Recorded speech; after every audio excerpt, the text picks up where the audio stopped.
জন্য বেশি বেশি আপেল খাচ্ছি আমি। যে টেস্টটা বুঝলাম না, আর একটু দেখি।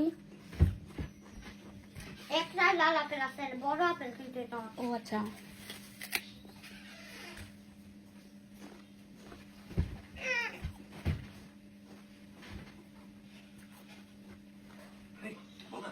মা ক্ষুধা পেয়েছে, কিছু খেতে দিবা প্লিজ।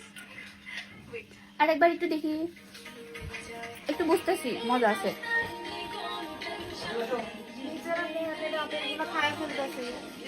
একটু সাউন্ড কমাও। আরে আর দুইটা ছোট ছোট আপেল আছে। আমি খালি লাল আপেলগুলো খাই। আর আছে? আর ছোট ছোট অনেক ছোট দুইটা আছে। তুমি কি এতটুকু খেতে পারবা?